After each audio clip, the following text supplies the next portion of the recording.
साथ संगत जी, कहने को तो सन 2023 जा रहा है और 2024 आ रहा है, लेकिन सृष्टि को बने केवल 2023 साल तो हुए नहीं।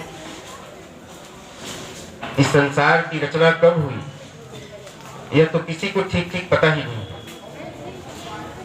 अभी हम 2023 का आखिरी दिन मना रहे हैं, 2024 का स्वागत करने के लिए तैयार, लेकिन विक्रम संवत में ये 2080 चल रहा है और अप्रैल में 2081 शुरू हो जाए।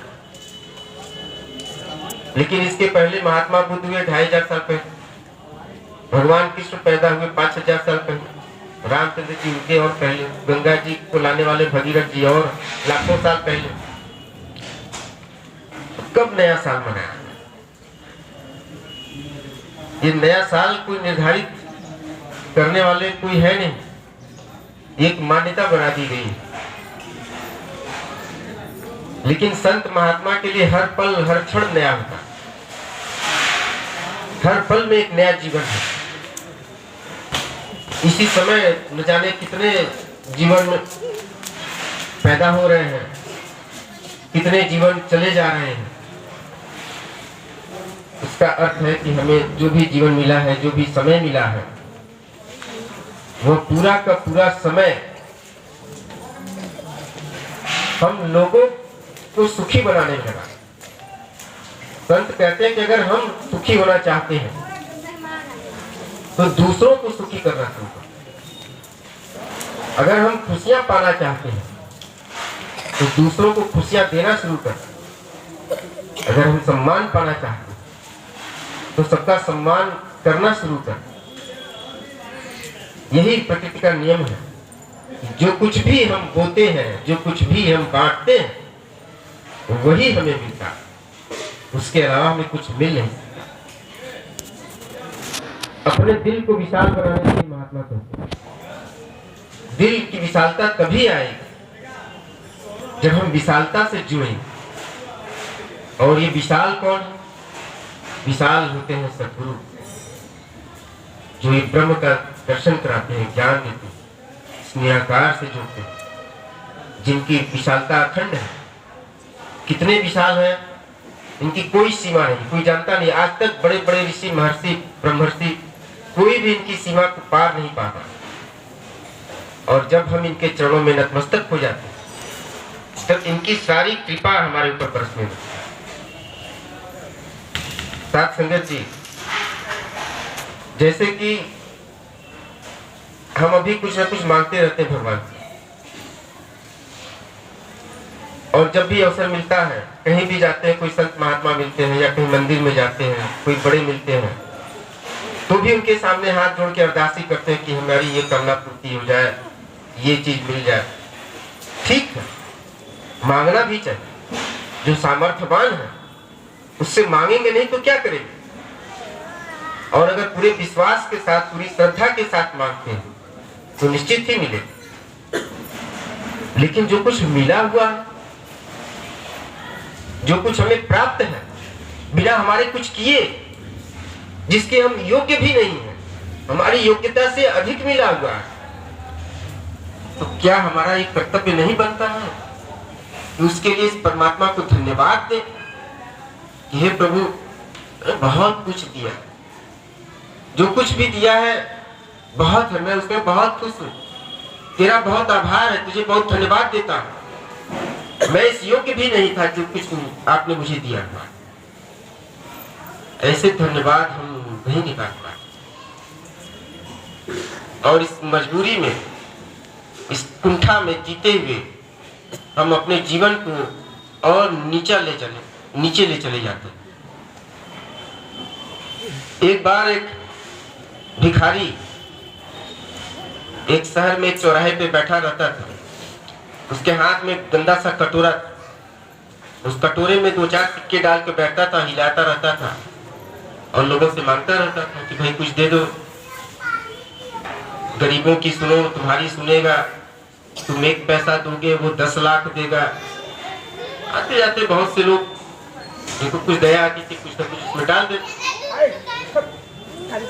वर्षों से यह क्रम चला आता था। रोज सुबह भिखारी वहां पहुंच जाता और मांगता, लोग डालते, शाम को फिर घर आता और जो कुछ भी मिला रहता उसी में बना खा के अपना कुछ सुबह फिर वही भीख मांगता।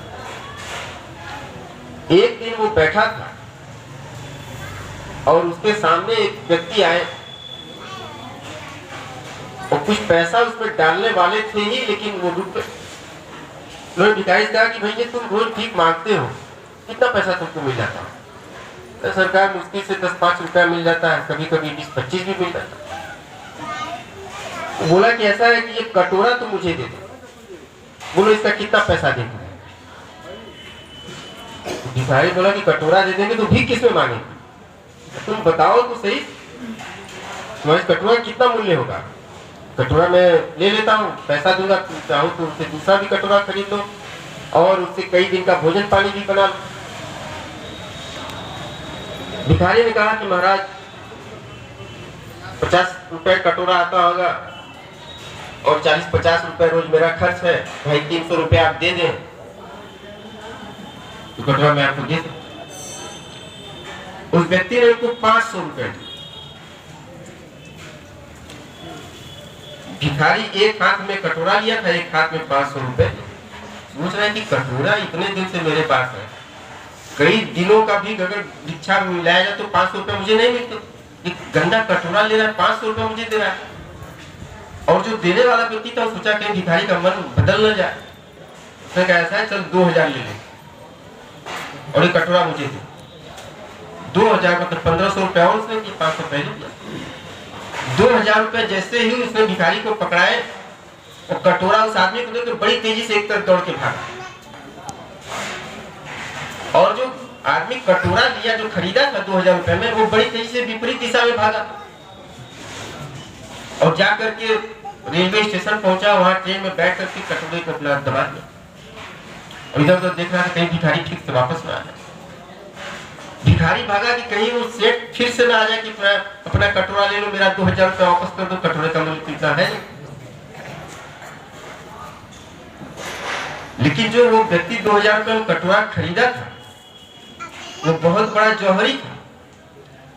उसकी आंखें उस गंदे कटोरे को पहचान गई कि ये सोने का बना हुआ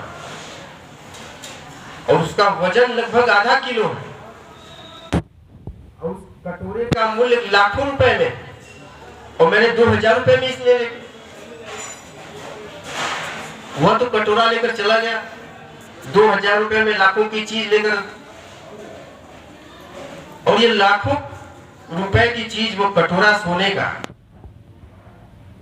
उस भिखारी के पास। वह चाहता तो उस कटोरे को बेच कर एक शानदार जीवन जी, लेकिन कभी कोशिश नहीं की जो कटोरा है कभी उसको साफ कर ले, धुल ले। और भी ऐसी ये जो इंसानी शरीर मिला हुआ है, संत महात्मा कहते हैं इसमें दिव्य शक्तियां हैं, अलौकिक शक्तियां भरी हुई हैं। इस इंसान के शरीर से, मानव शरीर से हम चाहे कुछ भी कर सकते हैं। हम दुनिया की कोई भी चीज खरीद सकते हैं, पा सकते हैं। हम चाहे तो इससे निरोग रह सकते हैं, कितने लोगों का भला कर सकते हैं। ऐसी कोई चीज नहीं है जो हमारे लिए संभव है, लेकिन इसका ज्ञान हमें नहीं है। और हम इसी शरीर को पा करके और अज्ञानता में रह करके बीमारी से, गरीबी से, ईर्ष्या से, वैर से, नफरत से, कुंठा से, उसी संकुचित भावना से हीन दीन दशा में पड़े हुए अपना जीवन बिताना। कभी हमारे जीवन में खुशहाली का हम विचार भी नहीं लाते, कभी अंदर झांक कर देखते भी नहीं। ये जो शरीर का निर्माण जिसने किया है, मानव शरीर जो इसने हमें दिया है, वो परम पिता परमात्मा है। वो सर्व समर्थवान है, वो सर्व ऐश्वर्यशाली है, वो सब कुछ कर सकता है। ये दुनिया में जितने सोने चांदी हीरे मोती देख रहे हैं ना, ये कहाँ है? ये सब खान में बना, किसने बनाया? इसी निरंकार ने बनाया। बड़े बड़े सोने की खाने, बड़े बड़े हीरे की खान, ये बड़े बड़े धातु, पेट्रोलियम, जितनी कीमती वस्तुएं सब इसी ने बनाई हुई हैं। इसी ने सूरज, चांद, सितारे सब बनाए। और हम थोड़ी सी सोना ले लेते हैं, एक पहन लिए गले में चेन, तो हम लोगों को दिखाने में पड़ जाते हैं। और जो इतनी सारी चीजें बना करके और छिपा रहता है,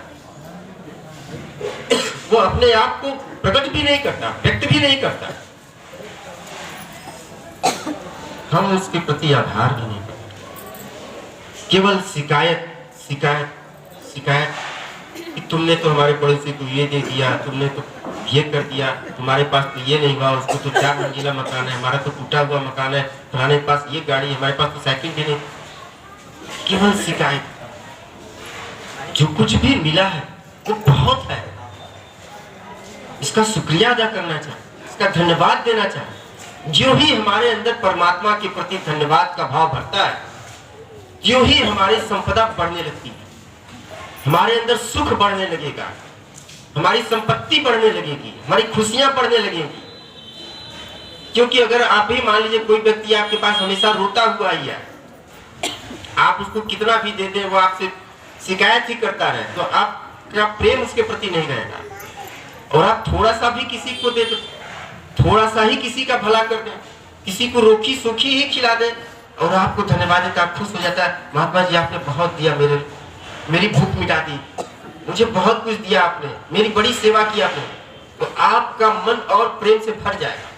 आप सोचेंगे किसकी मैं और मदद करूं, और इसकी सेवा करूं, और इसकी सहायता करूं। यही होना चाहिए, परमात्मा का शुक्रिया अदा करें, धन्यवाद करें। और यही तो भक्ति है, यही तो प्रेम। भक्ति यानी प्रेम। ब्रह्म ज्ञान को पा गए, ईश्वर को जान लिया, निरंकार को देख लिया। जब ये देख लिया कि परम पिता परमात्मा ये सब कुछ करने वाला है, सब कुछ इसके हाथ में है, तो उसे प्रेम क्यों न करें? हम क्यों अपने शरीर से प्रेम करते हैं? और इस शरीर से जितने हमारे रिश्ते हैं हम उनसे प्रेम करते हैं, जबकि ये न शरीर रहने वाला है, न इस शरीर से संबंधित कोई रिश्ता रहने वाला है, न ये शरीर काम देगा, न ही कोई रिश्तेदार काम देगा, ये परमात्मा ही काम देगा। और यही संत बता, कोई संत नहीं कहता मुझसे प्रेम, सब कहते हैं स्वयं को जान।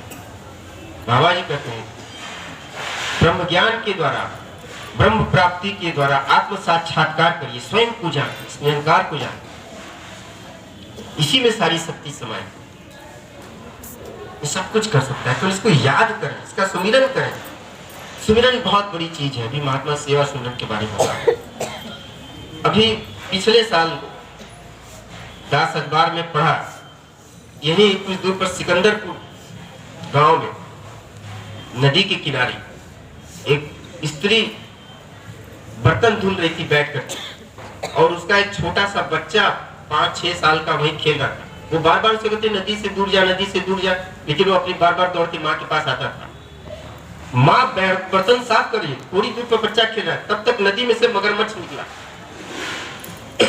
और उस बच्चे को पकड़ा और लेकर नदी में जाने लगा। माँ बर्तन फेंकी, दौड़ी, तब तक वो नदी में चला गया, चिल्लाने लगी, बचाओ बचाओ, कोई है, मेरे बेटे को बचाओ। एक माँ के सामने उसके इकलौते बेटे मगरमच्छ नदी में ले गया, खून पूरा नदी में फैल गया। उस माँ के दिल पे क्या बीती? दास ने कहा कि दास ने तो पढ़ा है गजेंद्र मोक्ष की कि मगरमच्छ एक हाथी को पकड़ करके नदी में खींच ले जाता। तो भगवान विष्णु गरुड़ पर चढ़ के आते हैं और चक्र से उस मगरमच्छ का गला रेत देते हैं, गर्दन और गजराज को बाहर निकाल लेते हैं। मां चिल्ला रही थी, तो क्यों नहीं उसके बच्चे को बचाने के लिए भगवान आए, किसी को भेजे। उसके देखते ही देखते वो मगरमच्छ उसके बच्चे को नदी में ले गया। बहुत दिन तक सोचने के बाद यह पता चला कि जब भी हमारे ऊपर कोई कष्ट आता है, कोई संकट आता है, मुसीबत आती है, तो हम अपनी माँ को पुकारते हैं, बाप को पुकारते हैं, अपने संगी साथी को पुकारते हैं। कोई मौत से बचा नहीं सकता।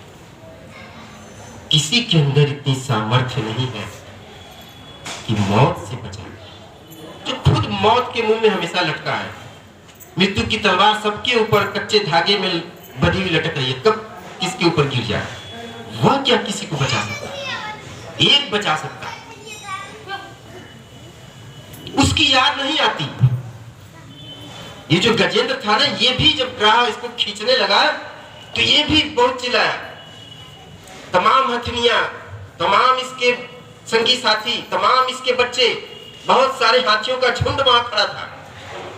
और जब गजराज इसको खींचने लगा तो चिल्लाया। ये भी बड़ा बलशाली था, पूरी जोर लगाया, लेकिन गजराज पानी में इनको ले गया। इनके जितने पत्नी थी, बच्चे थे, मित्र थे, सब इनकी पूंछ में सूंड लगा करके एक दूसरे के पीछे कई किलोमीटर लंबी लाइन बन गई। सब खींच रहे थे, लेकिन कोई नहीं खींच पाया। सुबह से शाम हो गई, दूसरा दिन बीत गया। सारे लोगों ने मान लिया, जितने हाथी थे, कि अब ये मगरमच्छ इनको खा जाएगा, अब हमारी शक्ति काम नहीं गई। और सब के सब छोड़ के चले गए। उसके मित्र चले गए, बच्चे चले गए, पत्नियां भी चली गई। अब मेरे स्वामी को कोई नहीं बचा। अब तो ये गए कहां? खींच ले गया बीच नदी में। गजराज ने देखा कि जिनके लिए मैंने पूरा जीवन खपा दिया, जिनके सुख के लिए ही मैं जागता था, सोता था, सारे कार्य करता था, वो मेरे मित्र, वो मेरे परिवार, वो मेरी पत्नी, वो मेरे बच्चे, अरे अभी मैं जिंदा ही हूं और सब छोड़ के चले गए मृत्यु में मुझे जाने के लिए। अब तब ये कथा कहती है कि तब उसको अपने पूर्व जन्म में किए गए भक्ति की याद आई, और उस भक्ति का जो कर्म किया था उसके फल स्वरूप उसको परमात्मा की याद। और जब परमात्मा की याद है तो उसने ये नहीं कहा कि मुझे बचा, इस मगरमच्छ को मार डालो, मुझे बाहर निकालो। उसने कहा कि हे प्रभु, जैसे मेरे पहले के अनेकों जन्म खत्म हो गए तुझे बिना याद किए हुए, वैसा ही ये जन्म न जाए। इस जन्म के अंतिम समय में मैं तुझे याद करता हूं, मैं आपके चरणों में समर्पित होता हूं। और उसी नदी में कमल का फूल पिला, तो पानी एकदम सर के ऊपर चला गया था, डूबने ही वाला था। मगरमच्छ उसको गहराई में ले जा रहा, और एक फूल तोड़ करके ऊपर सूर्य से किया। इतना सुनते ही कि मेरा भक्त वो पूरा जीवन मुझे समर्पित कर रहा है, अंतिम समय मुझे याद कर रहा है। और कथा कहती कि हरि अंतिम नाम वो लेना चाहता था, हाथी।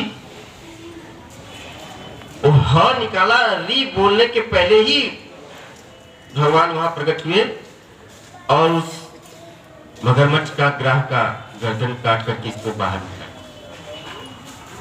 लेकिन इस कहानी के पीछे एक और कहानी है। ये जो ग्राह था, वो जो मगर हाथी था, गजेंद्र था, उसको याद कैसे आई पिछले जन्म की? क्योंकि वो पिछले जन्म में भी चक्रवर्ती सम्राट था। उस जन्म में उनका नाम था इंद्रदुम्न, वो महान तपस्वी राजा था। और जब उसका चौथापन आया, उसने अपना सारा राज अपने बेटों को सौंप करके और भगवान को याद करने के लिए, तपस्या करने के लिए जंगल में चला गया। वहां जाकर संतों के बताए हुए मार्ग से उस समय जो भी उसके गुरु रहे होंगे, उन्होंने उपाय बताया, उस ढंग से वो अकेला बैठ करके भगवान की भक्ति कर रहा था। तो कोई एक महात्मा वहां से गुजरे, अगस्त ऋषि, और उन्होंने देखा कि ये भगवान की भक्ति तो कर रहा है, लेकिन मैं ऋषि हूं, इसके कुटिया पे आया हूं और ये मेरा स्वागत नहीं कर रहा, सेवा नहीं कर रहा, मुझे प्रणाम नहीं किया, लग रहा है कि घमंडी। उन्होंने श्राप दिया कि तेरा अगला जन्म इसी तरह आलस से भरे हुए जीव में होगा। विशाल बड़ा शरीर होगा, लेकिन बड़ा ही कष्टमय मृत्यु को प्राप्त होगा। तो बड़ा वो घबराएगा। फिर उनके पैर पड़े, उन्होंने बताया कि मैं भक्ति कर रहा था, ध्यान नहीं दिया, गलती हो गई। तो उन्होंने बताया कि जा, तेरा जन्म अगला जो होगा वो भगवान के द्वारा ही तुझे मुक्ति प्रदान की जाएगी, उसके बाद तुझे मोक्ष की प्राप्ति होगी। उस जन्म में किए हुए भक्ति के कारण इनको इस जन्म में मुक्ति मिली। इस जन्म में हाथी कोई भक्ति नहीं कर सकता, कोई भी पशु कोई नाम नहीं ले सकता, सुमिरन नहीं कर सकता, कोई सदगुरु से ज्ञान नहीं दे सकता, कोई भी संत उसे ब्रह्म ज्ञान देना भी चाहे तो नहीं दे सकता, उसको समझ में नहीं आएगा।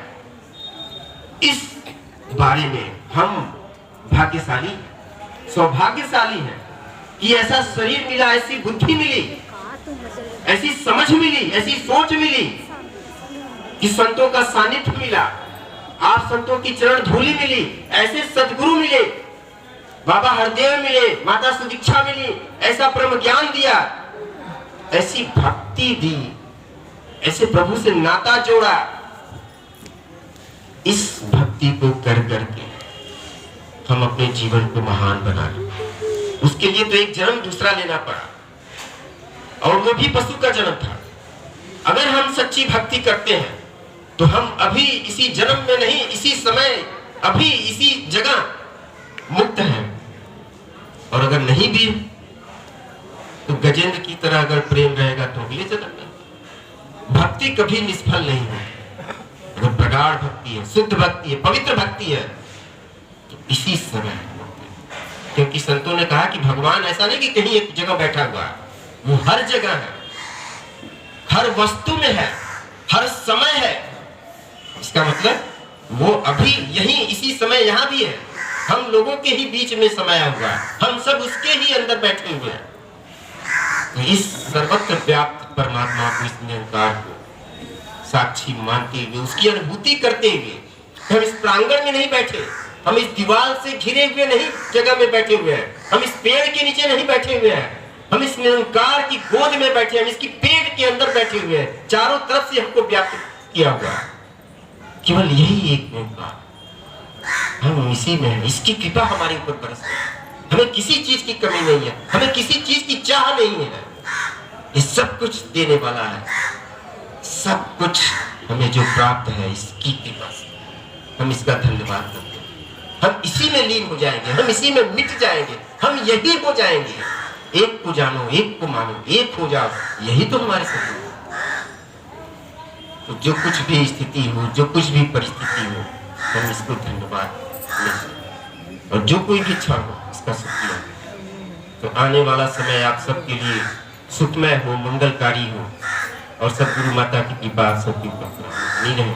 प्यार से धन निरंकार जी।